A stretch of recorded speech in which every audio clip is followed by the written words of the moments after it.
Welcome back to The Potentialists with yours truly, Bert Oliva. And today I have a person that I met about 1.5 years ago. And once I met him, we hit it off right away. And the funny thing is that at first, when you meet this guy, you think he's a little out there. And then after you get to know him, you realize that he is a little out there. But he is a great guy. He has amazing talent. He loves his family. He hits all the marks in order for him to be sitting down in this chair. So without further ado, my friend and the person you want to meet, Kirk Jimenez. Bert, thanks so much for that awesome introduction. No, it's been only 1.5 years. I feel like I've known you my whole life. Me too. Love you like a brother, man. It feels that way. Thank you for having me here. 1.5 years was when we launched this first studio before we got the second one. And you already got a second studio. And we got a third one coming up that we went to a meeting to today. They're ready to do it. Breaking news. Answer the Potentialists right here, right now, right from the horse's mouth, Bert Oliva, with the latest news. Third BOA studio coming your way. Hot and heavy. What made you want to become an anchor? I never set out to be an anchor, man, right? I set out to find a craft, something that I liked doing. Like what? I had no idea. It was my sophomore year at the University of Miami, the U, and they made me pick a major. I was like, I don't know what I want to do, and I walked by the school studio, University of Miami studio, UMTV. Shout out to UMTV. And there was a poster that said auditions for Sports Desk, UMTV Sports Desk this Saturday, bring your own script. I was like, okay, I like sports. Try it out. And the head of UMTV at that time was a former CNN executive. He goes, you got it. You're a talent. You're a natural. You got the job. I was like, oh, wow. They were recruiting that day. They were recruiting. And you had no idea. I had no idea that I got. No, but I was. I was the main anchor. They gave me the main anchor job. You went out for tryout. It was a tryout, yeah. And then after the tryout, you ended up getting the gig immediately? So he gave me the gig right then, right there. And that was ESPN? No, that was at UMTV. So that's how I picked my major. Gotcha. No, it took me forever to get on ESPN. So now we're UMTV. And how did that work out? It was awesome. I learned, the University of Miami has an amazing broadcast journalism program. And I learned the ins and outs, how to be a pro, how to be a visual storyteller, how to craft my writing for television. Learned all of that at UMTV. But back in that day, a couple of, I don't want to say professor, it was a professor. He's like, are you sure you want to do this and anchor in English?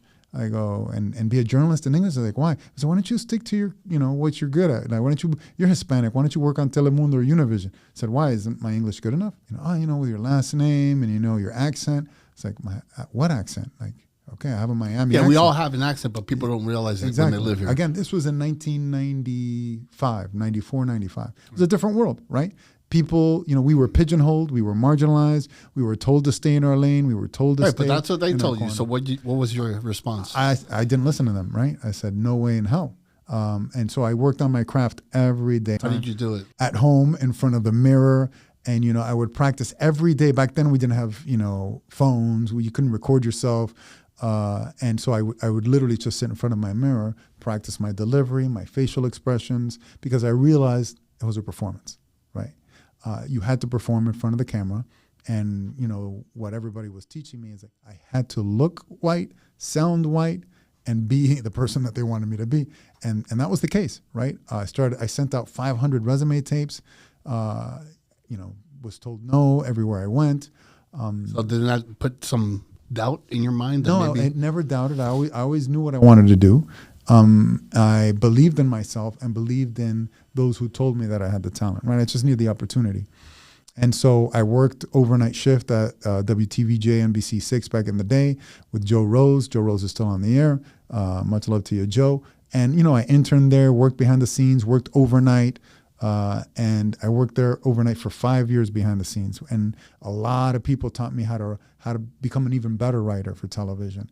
And I would write. So for television, being an anchor, one of the most important parts of it is being a great writer. Being a great writer, being a storyteller, and writing for television, right? So it's writing, the appearance, the showman part is not as important.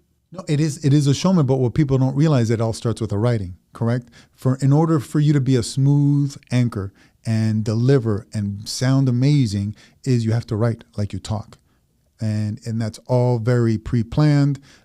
It's written out word for word. Let's say the hurricanes are here or whatever. Those people are not writing everything down. They're going out there and it's off the cuff. Well, that's different, right? That's live breaking news, correct? That too. The good people, yes, the good people can ad lib, and most sportscasters can ad lib better than anyone else, right?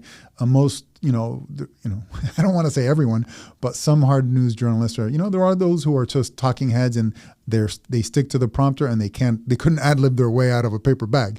But most sportscasters, and that's how I ended up at ESPN, we can just react to what we're seeing live, the sport, whatever sport it is, baseball, football, hockey, golf, whatever it is, where we're trained at describing the action, right, with colorful adjectives and stories and bringing that video to life. And that's what I love doing. All these things right now is basically the training that people need. Because I know that you're like the Zoom coach. The corporate Zoom coach. Yeah, I'm the corporate Zoom coach. Yeah.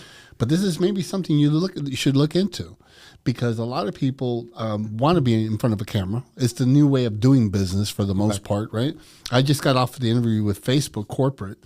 They were doing an interview on me to find out, what I think about the algorithms and this and that. And one of the things I told them was, what you guys really need is to educate and teach people how to be or how to act or how to deliver in front of a camera. And that's something that you've learned for over 30 years, something you can teach. Because a lot of times we have these things that we do in the second nature to us that we don't realize that it could be a whole training course. And listen, and this is the potentialist, right? You saw that potential in me because you saw me getting ready for a recording and you said, time out. I love it. Is that how you get ready every time you record? And I said, yeah, that's how I've always gotten ready. How do you put yourself in state? Correct. How do you stay in state? So and thanks to you said, you should teach that for Zooms and coach, and that's how I became the corporate Zoom coach. You saw that potential in me. So thank you for teaching me that. And that's when I think now we need to level up. Yeah. I think now, just away from just, you're still the corporate Zoom coach, but this is something that more people need to know, because you can actually put them in a podcast and show them how they need to deliver in the podcast. So when they get into five or six different podcasts, and it's practical tips, right? It's how you say practical to you. Yeah, practical to me. But they become practical tips. There's literally physical steps you can take to make you sound more authoritative, look better on camera, and come off as like you own the set, like you own the camera. That's correct? Awesome. And those are simple steps that I took for granted because I've always done them. And you said, whoa, you teach that to interns? Like, yeah, I've taught every intern, and my interns go on to be network anchors, journalists, and have. So you finally landed the dream job at that time. ESPN. Yeah, well, it took me a long time. I had to move to Washington State. Fast forward past small market television. Did they find you, or you kept sending out your resume? I kept sending out my resume, but it's having a belief in your talent, right? The small station in Tri-Cities, Washington State, that I got my first on-camera job at, wanted to re-sign me and give me a new contract. And I said, no, I'm moving back to Miami because I'm ready for the next step. Correct? Well, that next step was finding an agent. And with that agent, he goes, wow, you've really grown in the last 2 years that you got your first on-camera job. So an anchor has to have an agent. You can't just do it yourself. Well, that was in a different era, correct? Now you can, do it for yourself, edit yourself, make the contacts. There's the internet. There's LinkedIn. I mean, you can reach it. You can reach people. You can get discovered much more easier than back in that day. Back then, I got an agent. He was a top agent. He got me the ESPN audition. And at the time, I was one of the first Latinos ever to audition at ESPN. So how do you audition? There was no Zoom. They fly you up and they sit you on the Sports Center set, and it's such a mind F, right? Because they want everything like it's real production. like you're going on Sports Center, right? And they want to see how you perform and how you act under pressure. Do you treat the camera people nicely? Are you a jerk to the camera people? Were you nice to them? They were observing everything. And that's what they loved about me. They loved about me that I was the same person on camera that I was when they weren't recording. So when you sat down, they said, here's your script. No, you had to write your own script, right? But before that, it was, you get into that position, right? And you get interviewed by 18 people. And those 18 people, again, this is why I champion diversity. I was told, are you sure you're auditioning in English with a last name like that and in your accent? I go, I was told I was auditioning in English. Are you sure you're not auditioning for ESPN Deportes? It's like, I was flown up here to audition in English, sir. That was my expectation. You sure you don't want to audition in Spanish? I go, I'm pretty sure. You can ask however way you want to ask. I'm still going to give you the same answer. I'm pretty sure it's going to be in English. And so I auditioned in English, and I became the first Latino to anchor in English in ESPN history, to be hired. What did you feel at that precise moment? Because that's it's a big boy. You're like, I finally made it. Yeah, listen, there's, that song by Eminem, You Only Get One Shot, do not miss your chance to blow. This opportunity comes once in a lifetime. I lived that, right? That moment they sit you on the Sports Center set, are you gonna shine, or are you gonna fall flat on your face, right? And I just had fun. I was like, wow, I'm here. Let me just enjoy the experience. Don't let opportunities choke you, right? When that moment arrives, know in your mind and in your heart and every fiber of your being that you are ready for the opportunity, that you created that opportunity for yourself. Now, go have fun with the opportunity, right? Now live, bask in the moment. And I guess I did, because I was the first to audition out of like 80 people, and I got the job. And they loved the audition. They loved that I brought I had fun with it. I didn't take myself too seriously. I felt comfortable on the set. These are things that people can see. It's energy, right? And that was 20 years ago. And at the time, I didn't realize I was breaking down a barrier. I didn't realize that me yelling Dominicano when David Ortiz hit a home run on the air was something that was, breaking a barrier. I was just having fun. I was like, man, let me rap, man. This is awesome. It's like, how long did it last? I was there for 4 years, but every day I had to fight to be myself. Do you have to yell Boricua when a Puerto Rican hits a home run? I'm like, yeah, I do. Because I'm educating the viewing public, and I'm representing. Because they can tell the viewership, right? They know how much more views they're getting when you pop up. The ratings. And listen, ratings, right? So they knew that you were getting good ratings. But more important than that, like, I would get so much positive feedback from Latinos. I got terrible feedback from everybody else. Oh, wow. So I had to stay strong. And listen, I had to dig in and fight to be myself every day, right? And it's like, can I just do it once? I did 3-hour shifts. Usually back then, you would anchor 3-hour shifts, live shifts, nonstop. Shifts? What times? My shift was the 9 to midnight shift, the closing shift. And I would have to fight to at least... You had 3 shifts, so that's... It was a 3-hour shift. Oh, okay. So you would literally anchor for 3 hours live. You'd be live on the set for 3 hours. And it was wild because your games are going final. You're getting stats. You're getting shot sheets. You're getting highlights that you've never seen before. You got to read, react. So you're doing all this before the camera turns on. Yes, correct. And then, if I knew what ball player was from where. I knew Pudge Rodriguez was Boricua, and if he hit a home run, I was going to bring out my shtick, my gimmick. Boricua. I knew Miguel Cabrera was Venezolano. Cuando Miggy pagaba un ronazo, I'd yell, Venezolano, and it became so popular, I guess, within baseball stadiums. I could walk into any baseball stadium. Every baseball player knew who I was. Why? Because I was that one guy that represented them. I was that one guy that yelled Boricua. I was that one guy that yelled Cubano. And I represented them, right? So within the baseball players, I was a superstar. I was a megastar. I could go into any clubhouse, and every Hispanic baseball player knew who I was and wanted to be interviewed by me. So, I didn't have to beg for interviews. So after the 4 years, right, what happened in order for you? Yeah, everybody says, why did you leave ESPN? Exactly. No, nobody decides to leave. Very few people decide to leave ESPN, and I didn't. They kicked me out, right? They kicked me the F out. Why is that? They told me they didn't feel, quote, comfortable watching me on the air. How did that make you feel? I'm like, fine. And I hated that place anyway. Not the fact that the work, I loved working with the people. I hated freezing my ass off. It was so cold. And I'm from Venezuela, right? I got that Caribbean blood. It was so cold being there, right? And I never felt embraced. And you feel marginalized every day. What I didn't know was what was waiting for me on the other side was, once I left ESPN, at least, I had to fight for my voice there, but they let me voice. They let me be Latino. They let me break that barrier down, right? After that, I went to work for the Mets. The Mets, half their players are Hispanic. And I was told, that stick that you did? How'd you get that gig? It was another Latino connection. This is what I'm saying. This is why I love being Latino and connecting to Latino leaders, because I picked up the phone and I called Omar Minaya, the first Latino GM in MLB history. And I told him what happened. He knew who you were. Yeah, obviously because he was a huge fan. And he goes, and we had met in previous occasions. But real quick, I'm gonna jump back real quick. Uh-huh. When they replaced you, did they put another Latino or they put an American person? It was another Latino. Oh, okay. Yeah, another Latino, and it sounded like you're I was too Latino, right?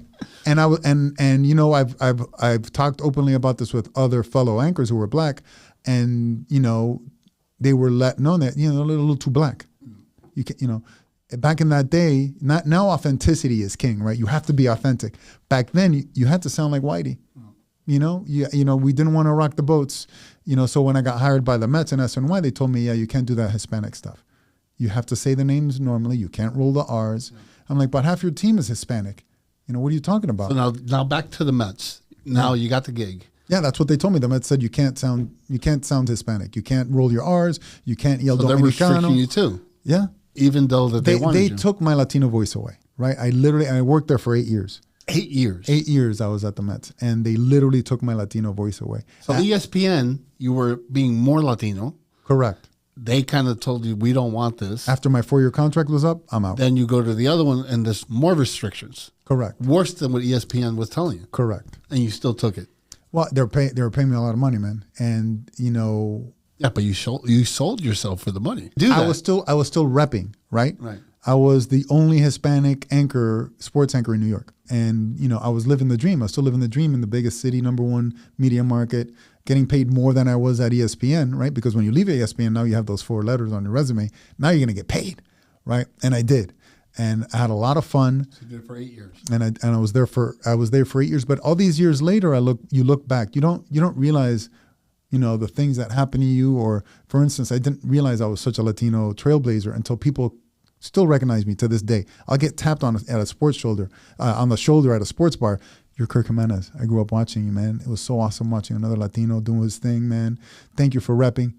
These are 20 years later. People are still recognizing me. So now I'm seeing really the power of, you know, what was done, what I accomplished, and, you know, the barriers that were broken down. So what happened 8 years later? 8 years later. The decision was for you to leave? Or yeah, the Mets didn't renew my contract.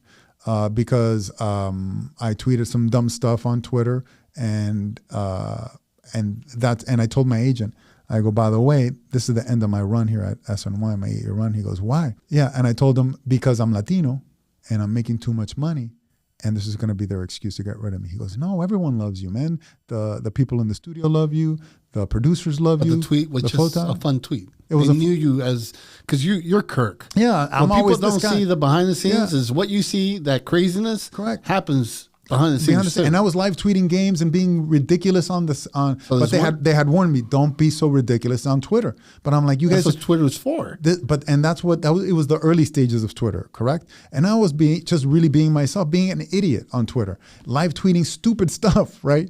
And then, okay, you're not going to let me be Latino on the air. I'll be Latino on Twitter. Gotcha. I'll yell Dominicano on Twitter. I'll say stupid stuff on Twitter. You can't control me. And then they're like, yes, we can.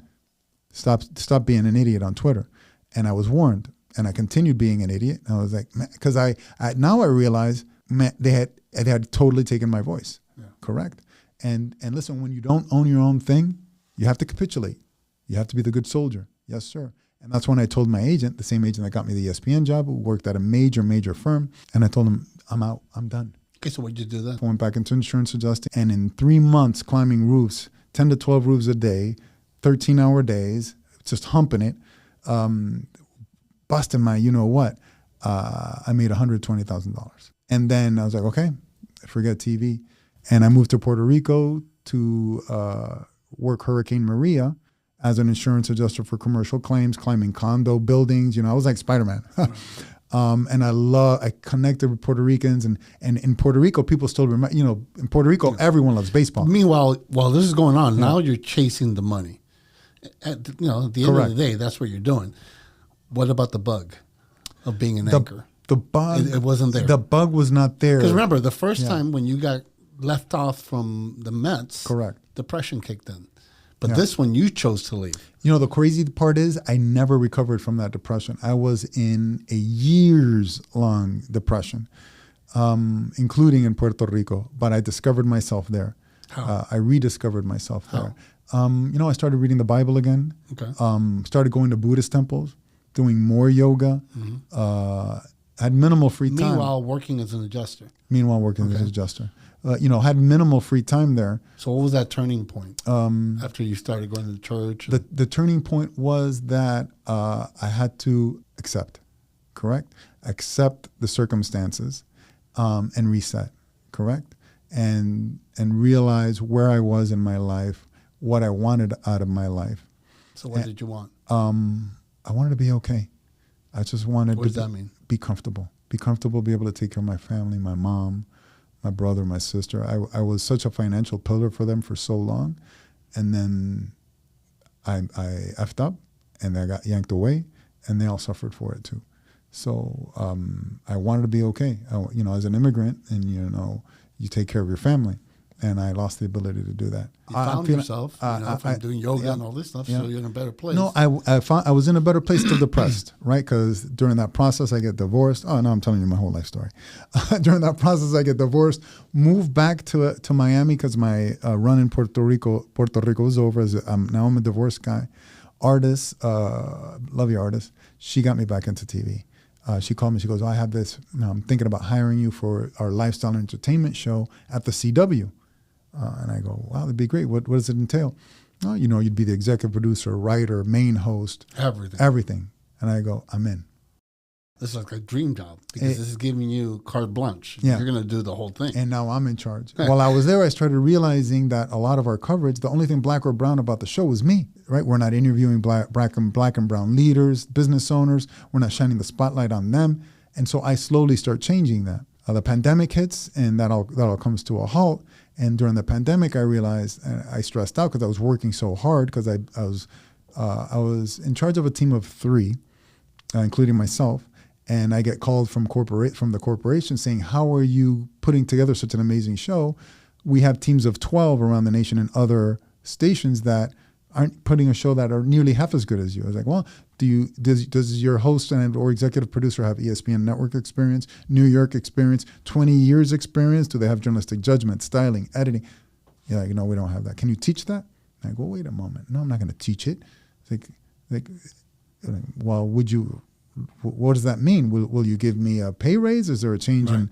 No, it's just part of added onto your duties. I say, wait a minute. No. Didn't I just tell you I'm working my ass off, out producing people and companies of 10 or 12 with only a team of 3? It's like, wait, if I'm this good, I'm going to, again, during the pandemic, everything clicked for me, right? I realized that you didn't need $20 million to invest into satellites because now everyone disseminated. I see the forest for the trees. I need to take control of my own life, my own career, and represent Latinos in English, finally, and be myself yet again. That's when Sizzle was born. During the pandemic, I said, I'm going to make TV, fun TV, lifestyle entertainment TV for Latinos in English.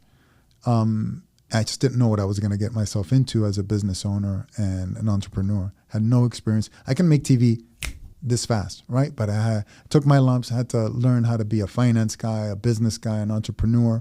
But again, always leading with my heart. Always leaning on those Latino leaders at executive levels at major television stations, corporations that I could call and say, oye, bro, mira, I'm launching my own thing. So once you launch your own thing, what's your number one advice? Want to go back to I'm never going back. I'm never going back. No matter what. I'm never going back. No matter how big the payday is. No, I'm never going back. If someone out there wants to buy Sizzle TV, I'll go out and do something else. So tell us about Sizzle TV. Sizzle TV, I call it the Netflix of marketing and branding for Latinos in English and for minorities because I have a business model that says black and brown don't mess around. I wanted to create a place that creates positive, storytelling and a positive platform for black and brown folk so we could see ourselves reflected in this content. If it's a Disney report, and I work with Disney Universal, thank you so much, Disney Universal, for working with me. If I'm telling a Disney story about, the new Star Wars hotel they're opening up, I'm gonna give it the Spanglish feel, right? I'm gonna give it, eso está duro, mira que chévere, and then go back into my English, right? And I'm gonna give it that authenticity. And this is not faking it. It's not faking. This is who I am. I'm finally able to talk the way all of us talk, right? On a daily basis. Por favor, please. We all talk like that, right? We all talk in Spanglish. And Spanglish, yes. But not with those like, Dominicano, But let's really be authentic and make content for black and brown people and cover black and brown people and black and brown businesses and leaders and thought leaders and coaches and all that fun stuff. But it hasn't been an easy ride. No, it's been really hard. Very challenging. But even again, at this time in 2023, 2024. Yeah, it's still difficult. It's never easy. being your own entity, right, and creating your own thing. But at the end of the day, you realize that you're working for yourself and you're working for your own future and your family's future, and you really are in control, right? If you're working for a corporation, I've met so many incredible leaders who are entrepreneurs who worked for those large corporations, and they were so talented and so good. They had that aha moment and they realized, I'm not in control of my own destiny. So your aha moment was when you opened up Sizzle. My aha moment was when I opened up Sizzle, and so what's the difference between Sizzle and one of these main stations? I can humbly say me.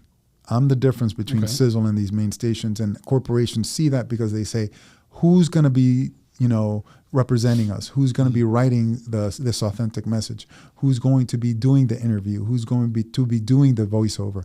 And it's this guy. Now, right? question. It's the 2-time Emmy winner. Do you choose who you're going to interview, or do people that want to be interviewed come to you? Both, right? I choose who I want to interview, and I'll go after someone. Oh man, I'd love to interview you. And I also get, can you please interview us? Some people. Notice. Remember, keep this in mind. Yeah, I'm interviewing you first. You've yet to ask me to be interviewed. Oh no, I have asked you. I have asked you, but you're so busy, launching. I'm just joking. Launching, I don't know how many studios and businesses. Joking. But okay, so there's both ways of doing it, right? By the way, Bert, can you come on Sizzle TV? Hey, let's do it. But question, so you look by the way, the Potentialist co-airs on Sizzle TV, so there you go. So we're going to talk about where to find it. What does that tell you? So basically you go and you look at talent. You find something and you're like, this person really has a great message or a service or a product. Correct. And that goes on you, right? Yes. So they're like, that's you, like you're scouting basically. Yes.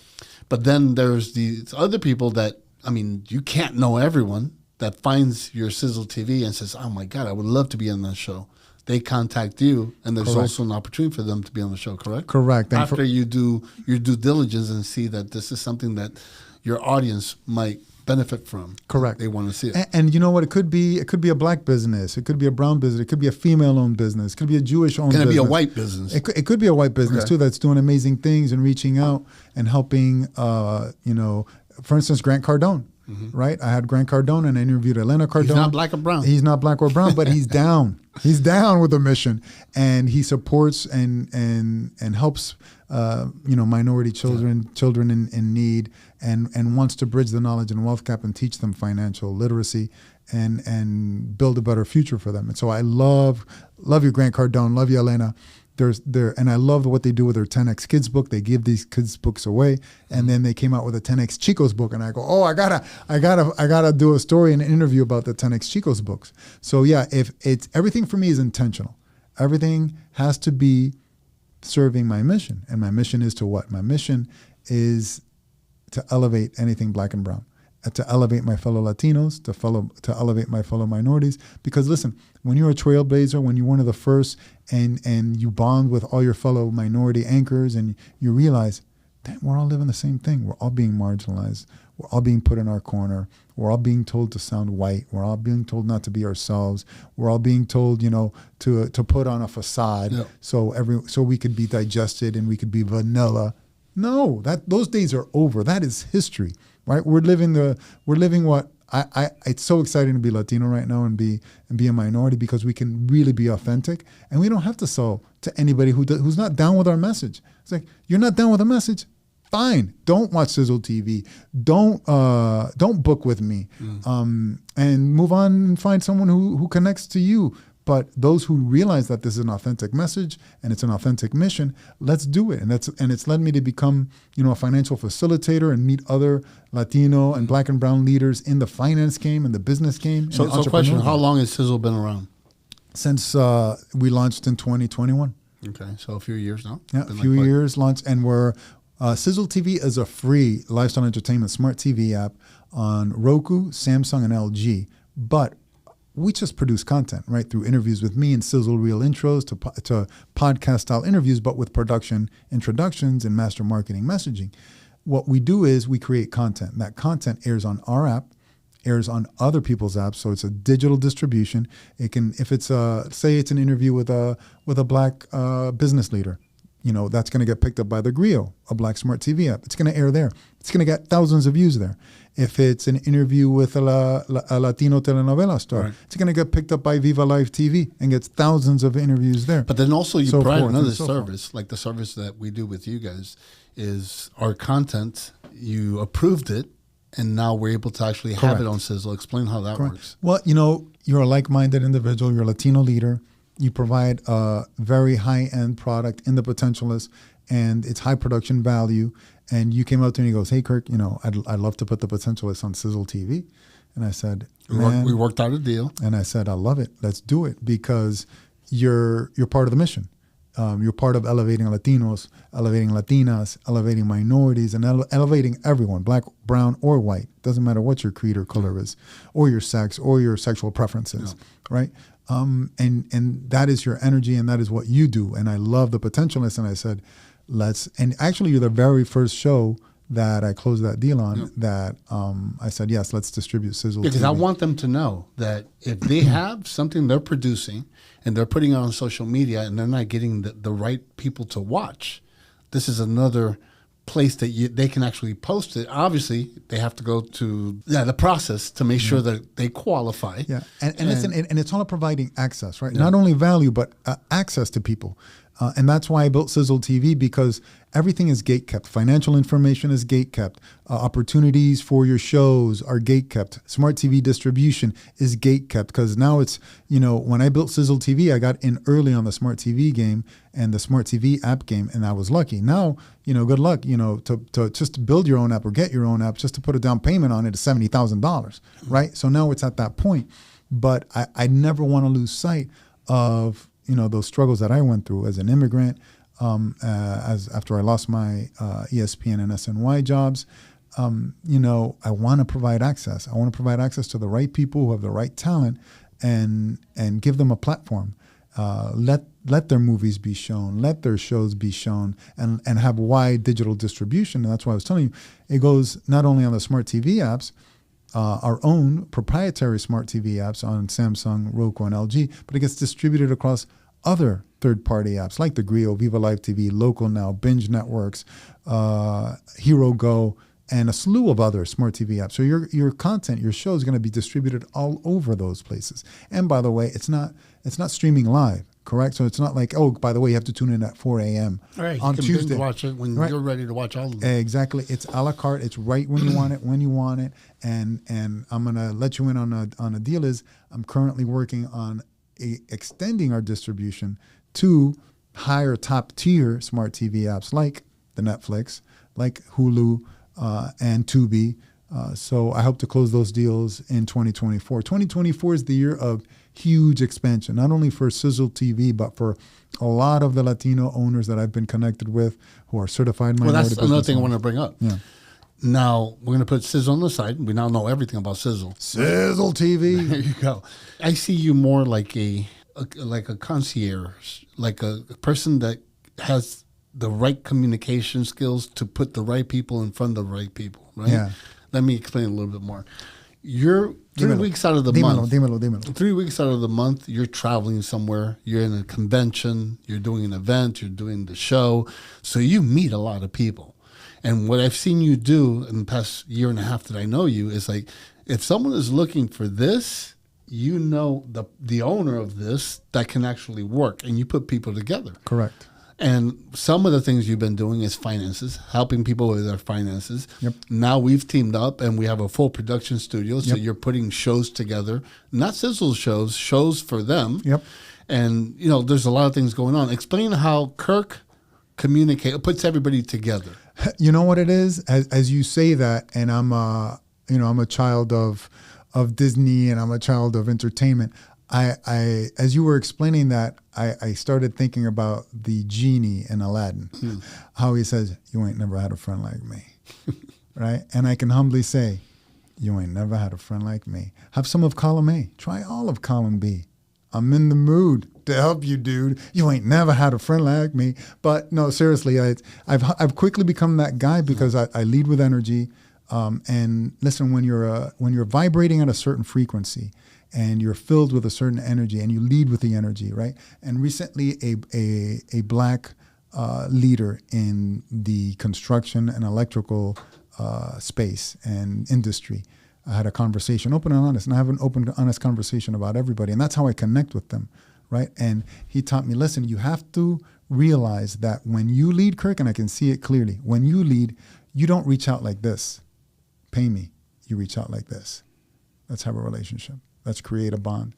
And that's the difference. That's been the difference that I've understood. And listen, really quickly, I've championed the National Minority Supplier Development Council, which is a 50-year nonprofit that certifies minority businesses. And there, we have changed the energy. I was allowed by insiders there, by other certified minority business owners who, listen, they've all built multi-million-dollar businesses, but I saw that the energy was all wrong. It needed new energy. And with their permission, I invited them all out to lunch. I didn't pay for it. Fellow members paid for it, but we all decided let's all break bread. Black, brown, Latinos, Latinas, Filipinos, didn't matter. But you had to have the right energy. Yeah. And we decided right then and there that we were going to unite, and we built a conglomerate. Within a matter of a year and a half, we've changed the energy. We're building a new energy, and we're not officially a conglomerate. We're just leaders, right? We're just leaders who want to connect. We want to do business with each other, and we want to help our sphere of influence grow, elevate, expand. Awesome. Take the next level. And if that means meeting a young black and brown entrepreneur and saying, yo, young lady, or yo, young sir, young queen, young king, step this way. Take this step. Take that step. Be deliberate. Be intentional.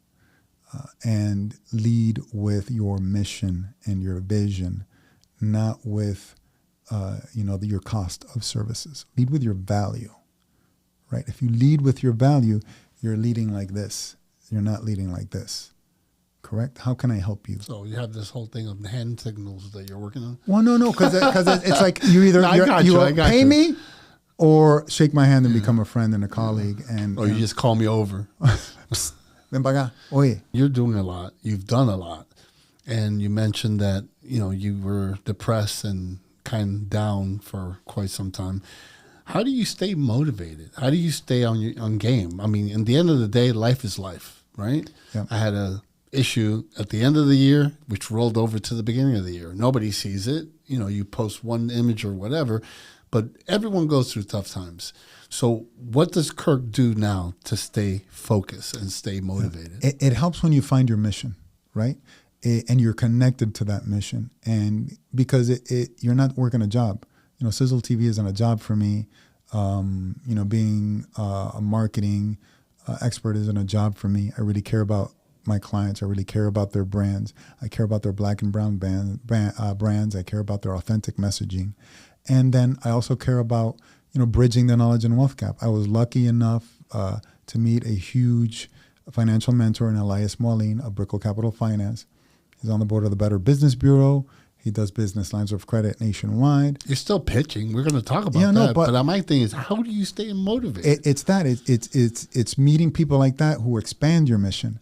And I learned so much about the finance game, about money, about running your own business through him. And he took me under his wing and he mentored me for 2.5 years. And, I showed up to every meeting he told me to. I listened. I shut up. It's hard for me to shut up. But so recognize that my financial mentor realizes that I learned to shut up so I could really listen and learn the finance game, because he told me, you're such a great communicator and have such amazing energy. You're going to help a lot of people. And, it took me a long time to realize that energy of money when you sell money cheaply and you connect people to money the right way, it leads to new energy. And I connected to that energy. It took me a while to understand the finance game, and he still teaches me something every day. Every time we get into a meeting, we talk about something, he goes, oh, I think you're ready to learn this. And he teaches me something, and it blows my mind. Which helps a lot of the people you're interviewing. And sometimes they're in the bricks of losing their dream because they ran out of finance, and you guys can actually help them. So this is another thing. You team up with people that can really help the people that you're finding. Correct. It's not even help. You serve them, but you serve them the right way with the right people. And that's why we teamed up with you. And it's creating a community, right? You're part of the community. You're part of our family, and it's really a Latino community that we're building, Latino, Black and Brown, and it's being intentional, right? And it's being, understanding that when you commit to something, a lot of people, become a member of the National Minority Supplier Development Council. They become a minority certified business. What are you doing there? Are you looking to do this, right? Or you're looking to grow? Are you looking to create a community? You're looking to be part of a community. When I went to my first NMSDC meeting, I sat back and watched, and I got goosebumps. I was like, look at all these amazing Black and brown people. They're all... Mind you, it took you 15 years to get there. Correct. But there's a lot of people who are Black and brown badasses who aren't in those rooms, who don't know what an NMSDC is, that they're a 50-year nonprofit that will certify you. That would benefit immediately if they knew that it was available. Correct. And that's how you connect to corporate contracts, government contracts. They set up one-on-one meetings. They set up pitch meetings, and it's incredible. And then you realize you're in a room with 100 people who, you look left, you look right, and everyone's a Black and brown badass entrepreneur who's built, their own businesses, and they're all giants in their field. But we're all out there on islands, right? And that's when I realized, wow, I really need to start connecting these people so we can become our own ecosystem and work together and work with like-minded people you like, that you really like doing business with, that you really like elevating, that you trust. You have so much information that definitely we're going to have to do a second interview, like in the beginning of next year, because by next year... Who knows? No. Yes, but you finally have figured out what your strengths are and how to apply them. So I know that with this year, 2024, you're just going to take it to the whole different level. Yeah. So before we go, I want you to look at the camera and give a message to the Black and brown community, right from the heart. Don't even think about it. Don't give me a pitch.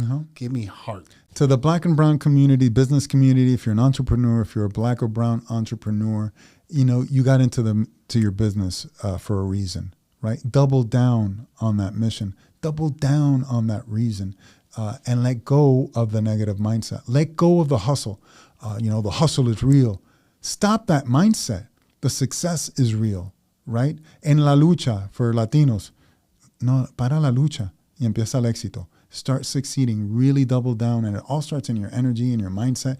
It all starts in between right here, these 8 inches, and you have the power to let go of that Black and brown mentality, that immigrant mentality, and deny it. I've caught myself several times. The hustle is the hustle is not real. The success is real. No, en la lucha, ¿cómo está? No, en la lucha, en el éxito, right? And once you make that switch, right, you're going to start believing more in yourself, more in your mission, more in what you do, more in why you started doing your own thing to begin with, right? Stop self-doubting yourself. Stop thinking, oh, if only I had this, if only I had that. Oh, no, I don't have enough money to do that. I don't have enough money to do that. Stop that. It's all mental. Right? Stop thinking from a mentality of scarcity, right? We Black and brown folk, we're so used to that hustle. We're so used to that grind. We have a mentality of scarcity. Oh, man, I don't know how I'm going to pay rent. Oh, God, now the car needs tires. That's all a losing mentality, right? Start from abundance, correct? When I launched Sizzle TV, I knew, and I was going to run that sucker, that it was going to be the Netflix of marketing and branding. Right? It's not like, oh, no, that's someday. No. I launched it with that mindset. And I launched it knowing that it's going to be that from jump. And every decision I made was according to that mission and vision. So double down on your energy and stop that hustle mindset. Start a success mindset and make that flip right now, just with the everyday words. Just when people start asking you what you're doing, how you're doing, and you're going to connect to a different frequency. You're going to connect to another energy that you never even thought possible. And when people say, hey, once you really start believing in yourself, then the opportunities start. Oh, if only that day would come. If only the opportunities would fall from the sky. How do you think that happens? Because you start believing in yourself. The opportunities do start falling from the sky. They start materializing, but they don't materialize by themselves. They materialize because you're believing in yourself and you're believing in your mission and your vision. Don't wait for stuff to happen. Start making it happen with your mindset. Start making it happen with that mindset of abundance.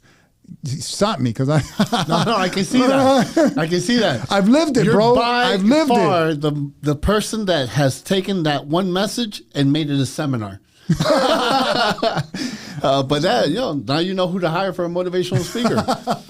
Which, by the way, I had a gig and I couldn't attend, and I sent Kirk to do that gig, and all I got, as soon as he walked out the door, they called me and they said, it was a phenomenal choice, and he did an amazing job. So that's another thing he does, by the way. So, Kirk, I want to thank you. Thank you, brother. Not only for being in the Potentialists and being here at the studio, I want to thank you because you're like my young brother, man. Mm-hmm. And I love the way that we've become a family. We are a family, and we're all at the top together. And but listen, can I be honest with you? No, don't be honest. I got so heated in that statement and in the moment, and really trying to elevate people. Man, I don't know if my ears are red. My body temperature went up. Everything became alive in my body, and it's like and now I just want to grab the table and be like Hulk and Hulk out. But gotta chill out. Again, but this is following the mission, right? When you're following a mission, it's a completely different energy. You have to be passionate. Be passionate about what you do, right? And that's part of doubling down on your mission. So again, thank you very much. Gracias a ti. And I'll see you next year when we do the part 2 to this. Part dos. First of all, thank you very much for watching. If you see something that you really enjoy, watch it again. If not, if you heard or saw something that can help someone you know, share it. I'm going to leave you with my quote, the quote I live by. Live life, don't let life live you. My name is Bert Oliva, Cuban born, American made. I'll see you next week.